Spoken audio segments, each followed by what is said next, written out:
Nigeria's governing party, the All Progressives Congress, appears to be swimming in troubled waters following its controversial zoning arrangements of key offices in the 10th National Assembly. The preferred candidates of the party for the Senate presidency and deputy are the duo of Godswill Akpabio and Barrow Jibrin. They've left a few feathers ruffled within the fold, and some aggrieved senators look determined to be on a head-on collision with the party unless it reverses its positions in line with Nigeria's power-sharing arrangement and national unity. Now, the pressure seems to be heaped more on the APC national chairman, who is himself a former federal lawmaker, Senator Abdullahi Adamu, who at a meeting with some of the aggrieved senators alluded to the possibility of having a second look at the APC zoning arrangement. But minority parties such as the PDP, Labour Party, NNPP, ABGA and YPP are seemingly quiet at the moment, even as some contenders in the APC have started courting the about 50 senators elect in the opposition, as the governing party only has 59 out of 109 senators elect. The fire until the last word is heard from us. APC National Chairman Senator Abdullahi Adamu asking his senators colleagues to actually hold fire there and await a further review of the APC's decision and the last word on the matter, as he says. So what are senators-elect from the opposition doing as aspirants in the governing APC jostle for power in the 10th Senate? Joining us now is a Labour Party senator-elect representing Edo South Senatorial District, Nedu Imasuren. Thank you so much for joining us. Thank you. Yeah. Thank you. Thanks for having me. Yeah. So let's go on straight into the race. I mean, it's all been quiet from the camp of the opposition in the Senate, unlike the House where we hear the opposition there forming themselves into what they call a greater majority. Some others refer to it as a greater minority and all of that, and threatening that if APC doesn't put its house in order, the opposition may end up producing the Speaker of the 10th House of Representatives. What's been the situation in the Labour Party and then, of course, other minority parties in the Senate? Well, good evening again. My name is Neda Imasuren, N-E-D-A, Neda Imasuren. Okay. Neda Imasuren, yes. Well, as you rightly said, lots are going on within in the Senate chambers and in the House of Representatives. But I will consign myself to that of the Senate, where I belong, because I'm not really following up in details of what is happening in the House of Representatives. But you also understand that both chambers have different ways of addressing issues. The Senate chambers tend to be very mild, and not as aggressive or not as, how will I put it, truculent as the House of Representatives. Yeah. But that doesn't mean that things are not going on within in the Senate. A lot is going on, and there has been a lot of, and I believe it's still continuing, consultations between those who wants to lead us and those of us who are fresh members in the chambers. It's very interesting, I'll tell you that. But a lot of it depends on the ruling party.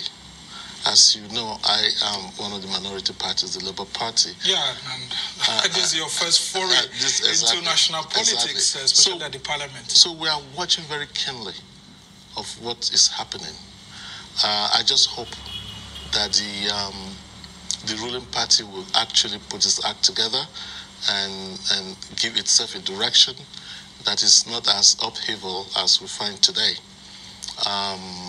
So that's our hope. All right, let's talk about the senators-elect that are just coming into the National Assembly, the freshers like you. Yes. What sort of courting have you been,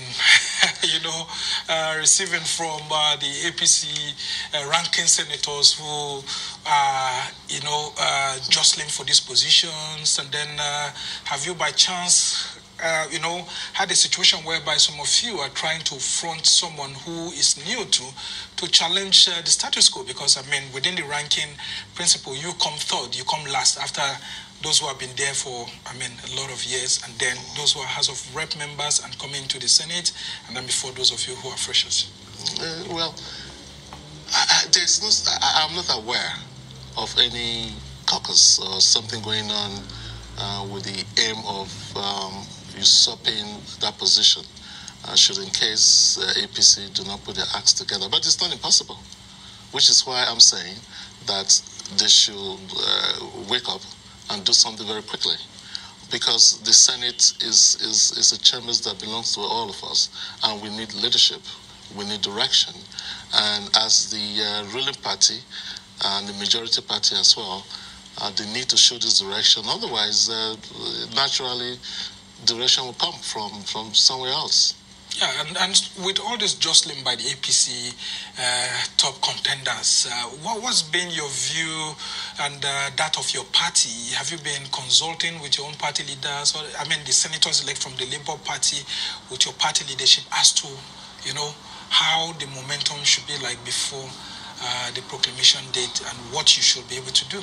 Well, yes, we had a meeting with our party, but I'll tell you something. His Excellency Peter Obi has made it clear to us that it's up to us to do what we feel is right for the country.